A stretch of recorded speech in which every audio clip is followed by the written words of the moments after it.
Well, yes, we did talk about that, whether or not corruption stifles economic growth. Now, let's move on. You were talking about the statement made by the Vice President. Yes, he did say last year we spent 1.3 trillion naira on capital expenditure, the highest in the nation's history. Did the Vice President lie? No, he didn't. But was that just half of the truth? Yes, it was. Here's the full picture. Compared to 2014, when we spent 783 billion naira on capital expenditure, again, the previous government, the PDP, that where the war is, the war between the PDP and APC, comparing how much was spent by each government on capital expenditure. 2014, 783 billion naira was spent on capex, compared to 1.3 trillion last year, as the Vice President said.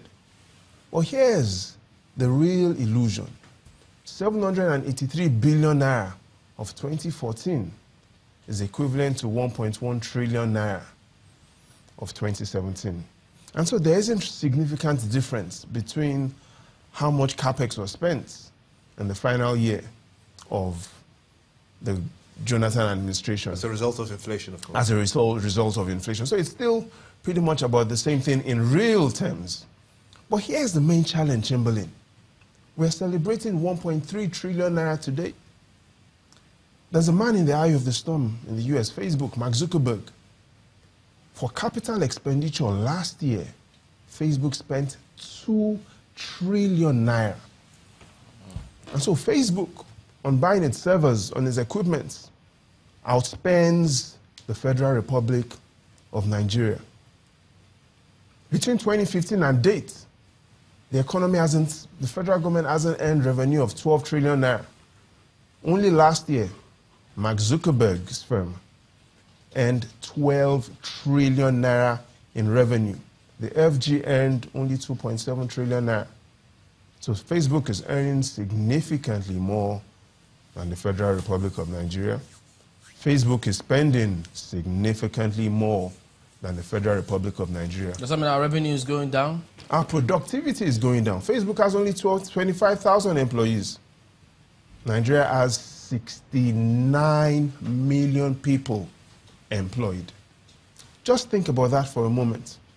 The revenue 25,000 people generate for a business is significantly more than the revenue 69 million Nigerians are generating for the country. And that moved from what, 2.6 trillion to 4.3 trillion? Consecutively, we have a revenue and a productivity problem.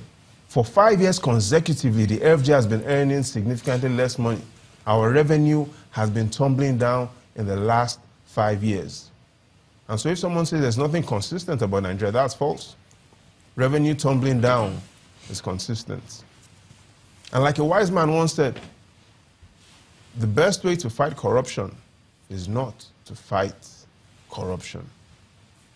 So we shouldn't fight the corruption? What kind of wise man is that? We shouldn't fight corruption? We can fight corruption, but fighting corruption not by fighting corruption. Fighting corruption when corruption isn't aware we are fighting it. Improving the people's lives. Improving standard of living, because the evidence does show today, Chamberlain, it's official, there are two types of corruption. There's the high volume corruption and there's the high value corruption. Now the high value corruption is the corruption that we're fighting today at the executive where the billions of naira are. High value.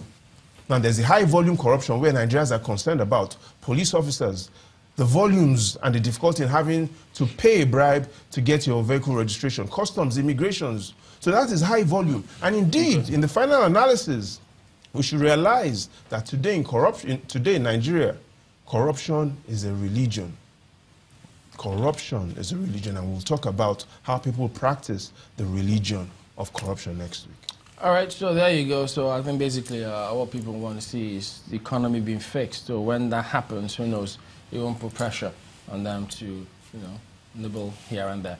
Thank you for coming on, Jide Ogunsanwo, our data and information analyst. And that's the show today and for the week. We'll be back next time. Thank you for watching. I'm Chamberlain Usol. Thank you for watching. I'm Gimba Umar. And thank you. I'm Neota Igbe. Well, thank you for your contributions. I'm Maukwe Ogun Yusuf. Have a great weekend, everybody. I'm Ajuri Ingilale. The views and opinions expressed by guests on this program are those of the maker and do not necessarily reflect the views, opinions, and endorsement of Channels Television.